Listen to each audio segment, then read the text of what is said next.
Hi friends, welcome back to my channel. ఈరోజైతే నేనైతే బొబ్బట్లు అయితే చేసి చూపించబోతున్నాను.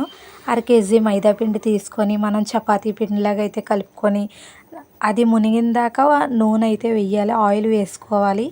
బాగా 3 అవర్స్ అయితే నేను నానబెట్టాను. నానబెట్టిన తర్వాత మనం బూరెల్లో వేసుకుంటాం కదా పూర్ణం, ఆ పూర్ణం కూడా రెడీ చేసుకోవాలి. నేను అదంతా వీడియో తీయలేదు ఫ్రెండ్స్, నేను ఒక్కదాన్నే వీడియో తీసుకుంటున్నాను.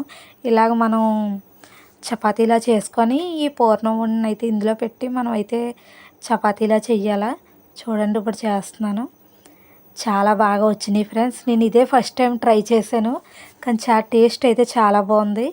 ఫస్ట్ టైం ట్రై చేసినా చాలా బాగుంది. నెయ్యితో కాల్చుకుంటే ఇంకా టేస్ట్గా ఉంటాయి. నేను ఆల్రెడీ నెయ్యితోటే కాల్చాను, చాలా బాగా వచ్చింది. ఇక ఇలా చేసుకున్న వెంటనే మనం అయితే ఒక ప్యాన్ తీసుకొని ప్యాన్లో అయితే నెయ్యి వేసుకొని ఇలాగైతే రోస్ట్ చేసుకోవాలి మనం. చూడండి, బాగా రోస్ట్ అయిన తర్వాత అయితే మనం ఒక ప్లేట్లోకి తీసుకొని సర్వ్ చేసుకోవాలి. ఇవైతే మడత పెట్టేటాడు, ఇందులోనే పంచదార కూడా వేసుకోవచ్చు. ఎవరికైనా ఇష్టం ఉంటే కనుక అలా వేసుకోవచ్చు, లేకపోతే నార్మల్గా తీసుకోవచ్చు. చూడండి ఫ్రెండ్స్, బొబ్బట్లు అయితే రెడీ అయిపోయినాయి.